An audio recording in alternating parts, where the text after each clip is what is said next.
러시아와 우크라이나 전쟁을 계기로 심화하는 러시아와 북한의 협력이 유럽 안팎의 안보를 약화시키고 있다고 미국 정부가 지적했습니다. 심화하는 북러 협력은 우크라이나에 피해를 입힐 뿐 아니라 한반도의 평화와 안보를 위협하고 국제 비확산 체제를 약화시킨다고 비판했습니다. 김시영 기자가 보도합니다.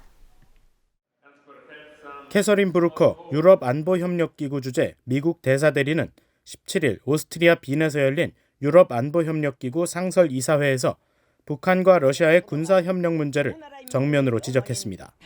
미국 대표부에 따르면 브루커 대사대리는 이 자리에서 국제사회의 제재와 수출 통제로 궁지에 몰린 러시아 크렘린궁은 우크라이나와의 전쟁을 지속하기 위해 전 세계에서 장비를 찾고 있다고 밝혔습니다.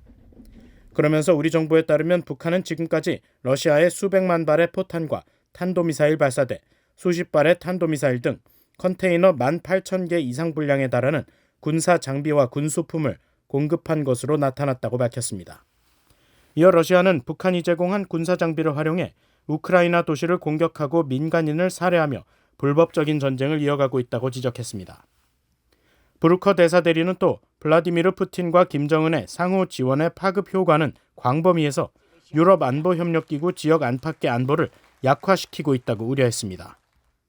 이어 러시아가 이런 북한의 지원에 더 많이 의존할수록 북한은 그 대가로 더 많은 것을 얻는다며 미국은 북한이 러시아로부터 전투기와 지대공 미사일, 장갑차, 탄도미사일 생산 장비, 물자, 그리고 다른 첨단 기술 등 군사 지원을 구하려 한다고 평가하고 있다고 밝혔습니다. 그러면서 이 모든 것이 늘 한국과 일본을 전멸시키겠다고 위협하는 지도자에게 제공되고 있다면서 우리는 이미 러시아 선박이 북한에서 컨테이너를 하역하는 것을 목격했으며 이것은 초기 물자 인도가 될 수 있다고 강조했습니다. 유럽연합도 북한의 러시아 군사 지원을 강력히 비판했습니다. 유럽연합은 성명을 통해 우리는 우크라이나에 대한 러시아의 침략 전쟁에 벨라루스와 이란, 북한이 제공한 지속적인 군사 지원을 규탄한다고 밝히고 러시아의 침략 전쟁에 물질적 또는 기타 지원을 제공하지 말라고 촉구했습니다. 한편 브루커 대사대리는 유엔 안보리 상임이사국 지위를 이용한 대북 제재 거부 등 러시아의 북한 비호 문제도 강하게 비판했습니다.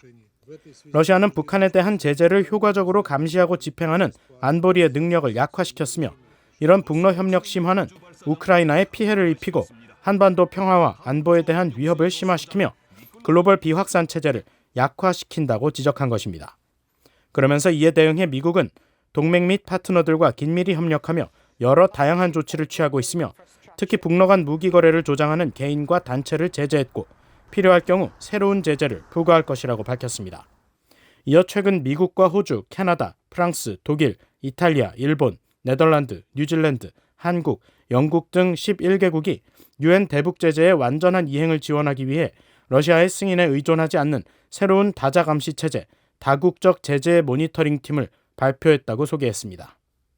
앞서 커트 캠벨 미국 국무부 부장관과 김홍균 한국 외교부 1차관, 오카노 마사타카 일본 외무성 사무차관은 16일 서울 외교부 청사에서 기자회견을 열고 유엔 안보리 대북 제재 결의 이행 지원을 위한 다국적 제재 모니터링 팀 공식 출범을 발표했습니다. VOA 뉴스 김시영입니다.